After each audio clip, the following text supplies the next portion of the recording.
जी हाँ दोस्तों, नमस्कार। तो कैसे हैं आप सभी लोग? आशा करता हूँ कि जहाँ होंगे आप लोग स्वस्थ होंगे और मस्त होंगे। स्टूडेंट, जितने भी हमारे प्यारे स्टूडेंट बीएससीएल यानी बीएसपीएससीएल की तैयारी कर रहे हैं, याद रखिएगा उनके लिए गोल्डन अपॉर्चुनिटी ये जो भर्ती है ना? तो आप लोग नॉन टेक्निकल भी तैयार कर लीजिए अच्छे से। चलिए, आज हम इस जो है सेशन में कवर करने वाले हैं अलंकार, और बेहद इम्पॉर्टेंट जैसे जैसे आपके एग्जाम में पूछे गए हैं और पूछे जाने की संभावना है। हम अलंकार के 200 से अधिक एग्जाम्पल कराएंगे। आज इस वीडियो में 15 से 20 क्वेश्चन कराएंगे। धीरे धीरे आगे बढ़ेंगे, हर चीज़ कवर कराएंगे। आइए, और बहुत अच्छे से समझाते चलेंगे। समास का वीडियो पढ़ ही रहा है ना? समास का वीडियो डेली पढ़ रहा है, उसको भी आप देखें स्टूडेंट प्रैक्टिस के रूप में। आइए फटाफट स्टार्ट करते हैं। पहला नंबर प्रश्न देखिए। कह रहा कि काली घटा का घमंड घटा। बेटा ध्यान से देखिएगा, कह रहा क्या? काली घटा का घमंड घटा। अब इस प्रश्न को आप गौर से देखो, यहाँ घटा घटा 2 बार आया। काली घटा का घमंड घटा, 2 बार घटा घटा आया। एक चीज़ याद रखिएगा स्टूडेंट, कहीं भी रहना, जहाँ किसी काव्य पंक्ति में 2 सेम शब्द आ जाए यानी समान शब्द आ जाए। क्या आ जाए? 2 सेम शब्द आ जाए स्टूडेंट। घटा घटा 2 सेम शब्द आ जाए पर उनका अर्थ अलग अलग हो। 2 समान शब्द आए पर अर्थ अलग अलग हो, याद रखना वहाँ क्या होगा? यमक अलंकार। अब कैसे? काली घटा, यहाँ स्टूडेंट, यहाँ जो घटा है ये काले बादलों की विशेषता बता रहा है ना? और यहाँ घटा का मतलब गिरावट या कमी, घमंड का मतलब अहंकार, यानी मानो जैसे कोई व्यक्ति हो, है ना? पर हम व्यक्ति का उदाहरण लेकर नहीं, हम काले बादलों की विशेषता को लेकर बतलाएंगे। जैसे यहाँ घटा का मतलब होता है काला बादल, घमंड का मतलब घटा। यानी स्टूडेंट, यहाँ कहा जा रहा है इस पंक्ति में, जिस प्रकार एक काला बादल गरजता ठनकता बहुत है पर जब वो बरसता नहीं है तो उसके घमंड में गिरावट यानी कमी आ जाती है। तो इस घटा का मतलब, दूसरे घटा का मतलब क्या है? गिरावट या कमी। इस घटा का मतलब होता है बादल। पहले घटा का अर्थ है बादल, इस घटा का मतलब क्या है स्टूडेंट? याद रखना, गिरावट या कमी। तो जिस प्रकार एक काला बादल बहुत गरजता ठनकता है पर बरसता नहीं है, उसके घमंड में गिरावट यानी कमी आ जाती है। मक अलंकार समझ गए? आइए दूसरा नंबर चलते हैं स्टूडेंट हम। मुदित महीपत मंदिर आवे, सेवक सचिव सुमंत बुलावे। पंक्ति में अलंकार बताइए। देखो स्टूडेंट, आपने पढ़ा होगा अनुप्रास अलंकार। अनुप्रास अलंकार के 5 भेद होते हैं स्टूडेंट, है ना? आपने पढ़ा होगा स्टूडेंट, छेका अनुप्रास, वृत्त्यानुप्रास, लाटा अनुप्रास, श्रुत्यानुप्रास, अनत्यानुप्रास। हम सबको कवर कराएंगे, परेशान मत होना। तो देखो, जैसे आपने सुना होगा मुदित महीपत मंदिर आए। माँ माँ माँ की बड़ों की आवृत्ति क्या हुई है बार बार? यहाँ मुदित महीपत मंदिर आए। तो स्टूडेंट यहाँ देखो, सा की सेवक सचिव सुमंत बुलाए। तो जहाँ किसी काव्य पंक्ति में एक ही वर्ण की बार बार आवृत्ति हो, वहाँ क्या होता है? अनुप्रास अलंकार होता है। बात समझ गए स्टूडेंट? एक बार लाइक वाला बटन जरूर प्रेस कीजिएगा। चैनल पर नए होंगे चैनल को सब्सक्राइब जरूर कर लीजिएगा। एक क्लास अनुरोध चलेगी जब तक आपका एग्जाम नहीं हो जाएगा। आइए, वेरी वेरी इंपॉर्टेंट स्टूडेंट, जो आपके एग्जाम में आएंगे वही कराएंगे। शेष महेश गणेश दिनेश सुरेश जान निरंतर गाँव में कौन सा अलंकार होगा? शेष महेश गणेश स्टूडेंट। अब वेरी वेरी इंपॉर्टेंट, यहाँ देखो, यहाँ शेष आया है, यहाँ महेश आया है, यहाँ गणेश आया है, यहाँ दिनेश आया है। तो देखो स्टूडेंट, यहाँ सुरेशहु जा नहीं, कौन सा अलंकार होगा? रूपक अलंकार दिया है। अब यहाँ उपमा अलंकार दिया है, अतिशयोक्ति अलंकार दिया है, अनुप्रास अलंकार दिया है। अब यहाँ कौन सा अलंकार आप मारेंगे स्टूडेंट? तो शेष महेश गणेश दिनेश सुरेशहु जा नहीं। बेटा, रूपक अलंकार क्या होता है आप जानते हो? क्या होता है रूपक अलंकार? जहाँ इतनी सिमिलरिटी बताई जाए। सिमिलरिटी मतलब मानो उसमें कोई भेदभाव ना हो। जैसे आपने पढ़ा होगा, मैं तो चंद्र खिलौना ले हूँ। मानो श्री कृष्ण होते हैं चंद्रमा को ही खिलौने के रूप में पाना चाहते हैं, और बल्कि अलग से नहीं। तो अतिशयोक्ति यहाँ बढ़ा चढ़ा कर नहीं होगा, रूपक अलंकार नहीं होगा। याद रखिएगा, उपमा अलंकार होता है क्या? अब याद रखना, जहाँ उपमेय में उपमान का आरोप पैदा किया जाए, ये भी नहीं होगा। तो अनुप्रास अलंकार होगा। तो यहाँ देखो सा आया, यहाँ सा आया। बेटा ध्यान से सुनिएगा, बहुत अच्छी बात बता रहा हूँ। यहाँ अनुप्रास अलंकार होगा, और अनुप्रास अलंकार में अगर ये भेद पूछता तो याद रखना ये 6 का अनुप्रास अलंकार हो जाता, लेकिन ये भेद नहीं दिया है तो क्या होगा, अनुप्रास।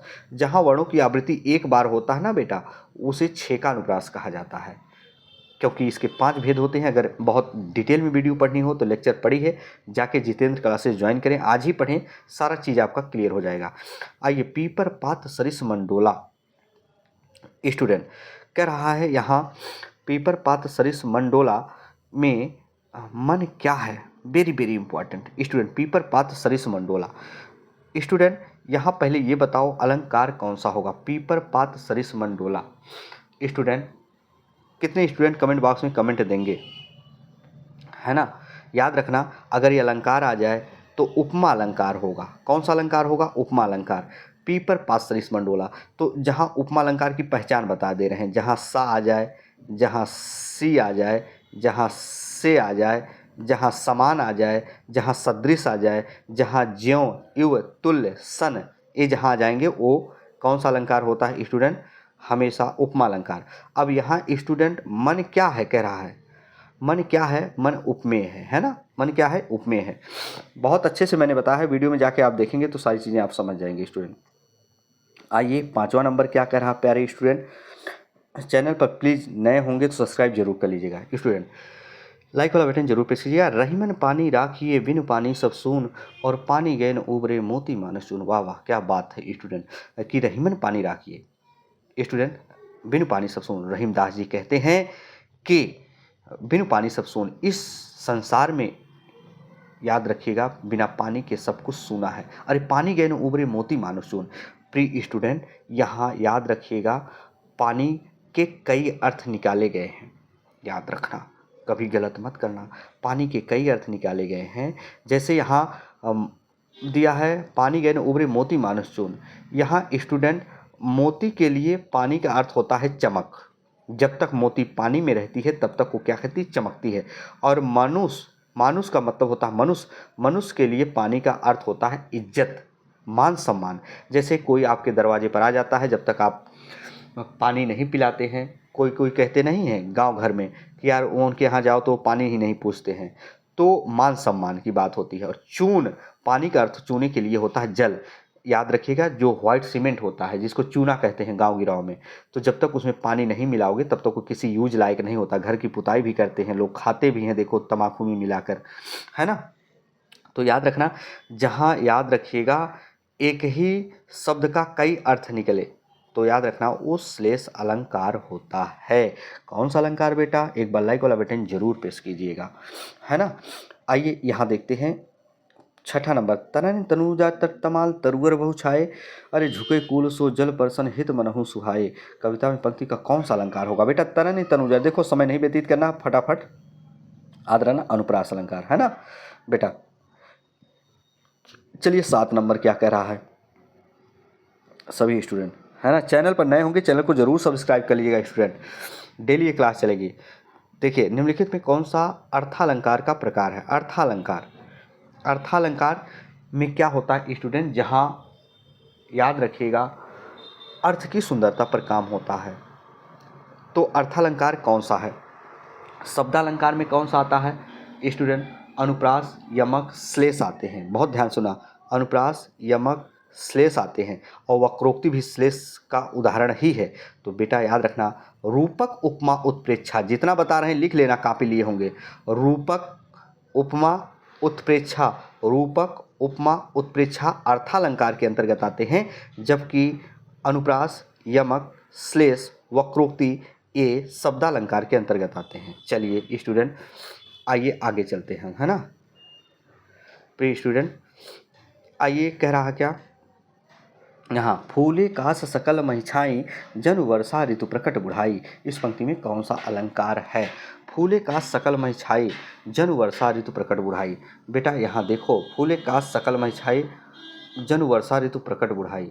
बेटा यहाँ मानो मन मनहूँ जानो जनु जनहूँ, ये उत्प्रेक्षा अलंकार है।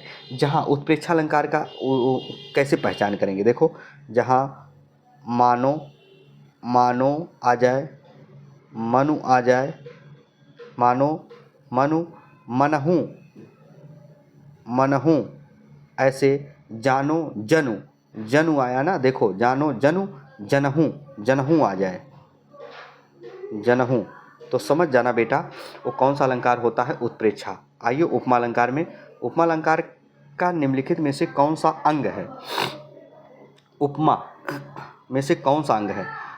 उपमा अलंकार में स्टूडेंट उपमेय, उपमान, साधारण धर्म, उपयुक्त में से एक से अधिक, उपयुक्त में से कोई नहीं। देखो उपमा अलंकार जो होता है बेटा ना, उसमें क्या होता है कि जहाँ एक होता है रूपक अलंकार, तो उसमें सिमिलैरिटी बताई जाती है। जो उपमा अलंकार होता है उसमें उपमेय, उपमान और साधारण धर्म तीनों होते हैं, है ना। उपयुक्त में से कोई एक से अधिक, यहाँ ये लगाएंगे, तीनों का भाव प्रकट होता है इसमें बेटा, समझ गए। आइए 10 नंबर की तरफ चलते हैं बेटा। 10 नंबर की तरफ क्या कर रहा है, वेरी वेरी इंपॉर्टेंट। देखिए, काव्य की शोभा बढ़ाने वाले धर्मों को अलंकार कहते हैं, बात सही है। इस उक्ति में प्रयुक्त धर्म शब्द का क्या अर्थ है, धर्म शब्द का अर्थ क्या है, मजहब, सत्कर्म, कर्तव्य, गुण। बेटा याद रखना गुण होगा, है ना। काव्य की शोभा बढ़ाने वाले धर्मों को अलंकार में याद रखना गुण कहा जाता है, आएगा तो गलत मत करिएगा। चलिए 11 नंबर, कूलन में केली में कछारन में कुंजन में क्यारिन केलित कलिन कलीन किलकंत है, इस काव्य पंक्ति में कौन सा अलंकार होगा। देखो का वर्णों की आवृत्ति हुई है, अब इसमें यार क्या बताएं बेटा, यानी ये क्या होगा, अनुप्रास अलंकार होगा। आइए बेटा आगे चलते हैं। रिझ रिझ, देखिए ये वाला 12 नंबर, रिझ रिझ रहसी रहसी हंसी हंसी उठे सौसे भरी आंसू भरी कहत दई दई। बेटा देखो 12 नंबर, अब रा के वर्णों की आवृत्ति यहाँ तक हुई है 3 तक। अब देखो फिर रहसी यहाँ तक, हंसी हंसी हा हा, फिर देखो यहाँ स्टूडेंट ऐसे वर्णों की आवृत्ति हुई, तो क्या होगा, अनुप्रास। 13 नंबर, वही मनुष्य है जो मनुष्य के लिए मरे। बेटा एक बार लाइक वाला बटन जरूर प्रेस कीजिएगा, जितने स्टूडेंट मेरी प्यारी विषय बहनें देख रही हैं, तो याद रखना यमक अलंकार होगा। क्यों, क्योंकि मनुष्य वही है जो मनुष्य के लिए मरे। यहाँ याद रखना शब्द दो सेम आए हैं पर अर्थ इसके अलग अलग हैं, बात समझ गए स्टूडेंट। मनुष्य वही है जो मनुष्य के लिए मरे, ये सब बता चुके हैं हम। चलिए इन पंक्तियों में कौन सा, चारुचंद्र की चंचल किरणें। बेटा अनुप्रास इस पर हम चर्चा नहीं करेंगे क्योंकि ये तो बचपन से पढ़ते चले आ रहे हो। देखो आया है 15 नंबर, क्या कह रहा, 15 नंबर, 15 नंबर कह रहा है कि माला फेरत जुग भया मिटा न मन का फेर, अरे कर का मन का डार के मन का मन का फेर। वाह मेरे प्यारे साथियों, बता रहे हैं अर्थ, अभी समझ जाओगे। दोस्तों इस काव्य पंक्ति में जो एक आडंबर टाइप यानी ढकोचलित टाइप साधु संत होते हैं, है ना, जो समाज को दिखावा करते हैं, उनके बारे में कहा गया है कि माला फेरत जुग भया, यानी माला फेरते फेरते 108 वाली जो माला होती है, 108 की माला फेरते फेरते जुग भया, यानी सारा समय बीत गया। अरे कह रहा फिरा न मन का फेर, यानी याद रखना फिरा न मन का फेर और कर का मन का डार के मन का मन का फेर। देखो हम कैसे कह रहे हैं, यहाँ कौन सा अलंकार होगा, यमक अलंकार होगा, डी होगा स्टूडेंट, याद रखिएगा डी होगा, है ना, डी वाला यमक अलंकार होगा। अब यहाँ देखो फिर 2 बार आया है, लास्ट में देखिए, लास्ट में देखिए फिर लास्ट में देखिए स्टूडेंट फिर 2 बार आया है ना, जी हाँ लास्ट में देखिए फिर 2 बार आया है। एक मिनट बेटा, ये देखो लास्ट में, दोनों पंक्ति के लास्ट में फिर 2 बार आएंगे तो यमक अलंकार। अब सुनो, कह रहा है कि 108 की माला फेरते फेरते सारा युग बीत गया मिटा न मन का फेर, है ना। फिर कह रहा कर का मन का डार के, जो अपने हाथ से 100, कर का मतलब हाथ, जो अपने हाथ से मन में 108 की माला जप रहे हो, उसको अपने हाथों से डारी यानी कहीं रख दीजिए, हटा दीजिए। ये मन का फेर, यानी मन का ये क्या है, समझ है। तो ऊपर वाले फेर का मतलब माला फेरना, नीचे वाले फेर का मतलब क्या है स्टूडेंट, समझ। तो दोनों फेर का अर्थ अलग अलग, तो 2 बार आ गए तो यमक अलंकार। समझ गए बेटा, जहाँ 2 समान शब्द आए किसी काव्य पंक्ति में वो यमक अलंकार होते हैं पर अर्थ अलग अलग। चलिए स्टूडेंट, चैनल पर नए होंगे चैनल को सब्सक्राइब जरूर कर लीजिएगा, बेल आइकन को जरूर प्रेस कीजिएगा। फिर हम मिलेंगे नए सेशन में, तब तक के लिए मित्रों जय हिंद।